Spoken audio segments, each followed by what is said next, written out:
Next chapter is statistics. Now, facts and figures collected with a definite purpose are called data. Any information which is collected for any definite purpose is called data. The information collected by the investigator with a definite objective, the data obtained is called primary data.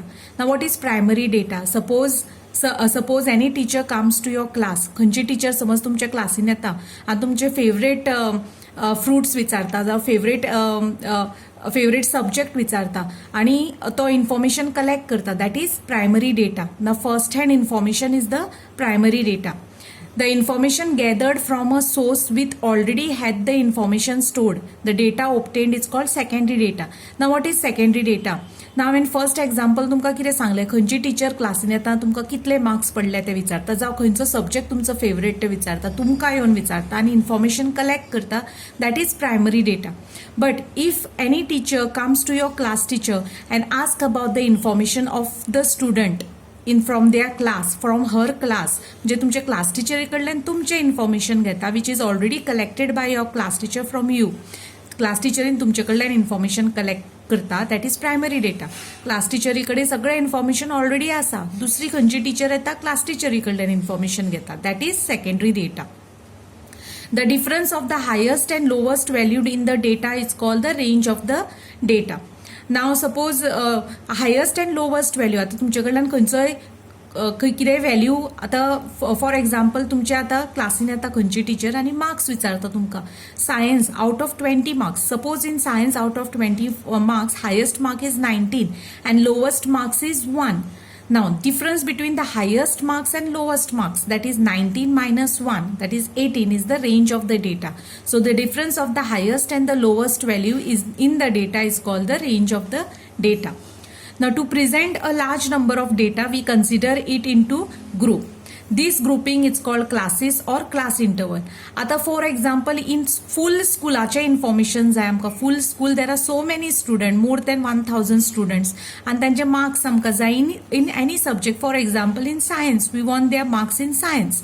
So 1000 स्टुडंटाचे 1000 different marks आसतले out of suppose 20 marks. So for example 5 marks कितल्याच भुरग्यांचे 5 marks आसतले जावं कितल्याच भुरग्यांचे 18 marks आसतले. Suppose खूब भुरग्यांचे 20 मार्क्स आसतले. सो इतलो सगळो डिफरंट इन्फॉर्मेशन जे आसा लार्ज डेटा जो आसा तो आमी डिवायड करतना आमी ग्रुपींग करता. तेचे ग्रुपींग म्हणजे कितें म्हणजे फॉर एक्झाम्पल 1 to 5 मार्क्सा भितर कितल्या भुरग्यांक पडल्या. देन 5 to 10 मार्क्साच्या भितर कितल्या भुरग्यांक पडल्या. 10 to 15 मार्क्सा भितर कितल्या भुरग्यांक पडला. देन 15 to 20 मार्क्स कितल्या भुरग्यांक पडला. So we don't collect information 1 mark कितल्या भुरग्यांचे आउट ऑफ 1000 1 मार्क कितल्या पडल्या 2 मार्क कितल्या पडला अशें इन्फॉर्मेशन आमी घेयना when there is large data.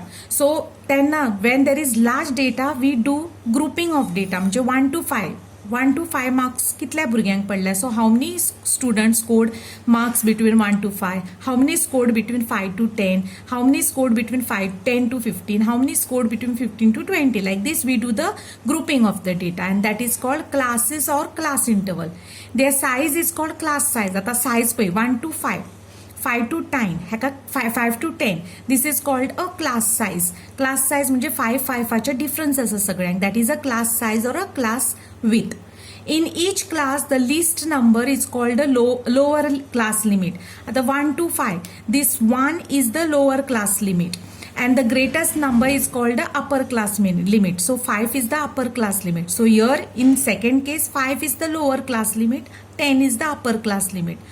Then here in this case 10 is the lower class limit, 15 is the upper class limit. So this is lower limit, this is upper limit. So all numbers on this side are the lower limit, all numbers on this side are the upper limit. So this is the basic information which you have to remember in statistics. Now based on this now we will solve some examples. Now first we will find the range of the following data. आता तुमकां हांवें सांगला what is range. The difference of the highest and lowest value in the data is called the range of the data. Now here data given is 3, 9, 7, 15, 30, 2, 8, 6 अशे numbers आमकां दिला.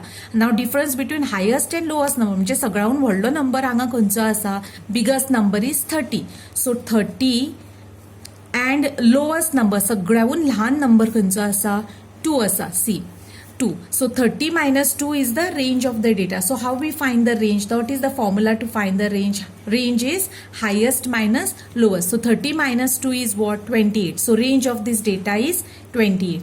Now second one, 120, 35, 63, like this, these numbers are given. So how we find the range? Range is highest value minus lowest value. Now what is the highest value here? See, 120, then here 125 is the highest value. So 125 minus now lowest value 35. So 35 is the lowest value.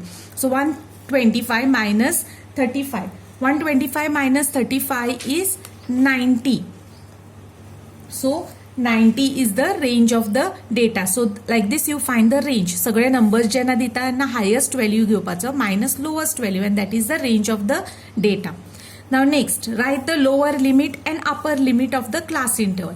आता ह्या एक्झाम्पलान हांवें तुमकां explain केल्लें जे ह्या सायडीन जे आसता पळय नंबर तांकां सगळ्यांक लोअर लिमिट म्हणटा आनी ह्या सायडीन जे नंबर आसता ताका अपर लिमिट म्हणटा. सो इन दीस केस हांगासर आमकां दिला 75 to 95. सो ह्या सायडीन जे नंबर आसता that is lower limit. Here lower limit is 75 and upper limit is 95. Then 32 to 40. So here again lower limit is 32 and upper limit is 40. So what you have to remember in this first thing is range. How you find the range? Range आम्ही कसं find out करता? Highest value minus lowest value. Then upper limit and lower limit याद दवरपाक जाय. The grouping of the data आसा समज ह्या सायडीचे left hand हांगासर आसता पळय ताका लोअर लिमिट म्हणटा आनी हायर व्हॅल्यू आसता ताका अपर लिमिट म्हणटा.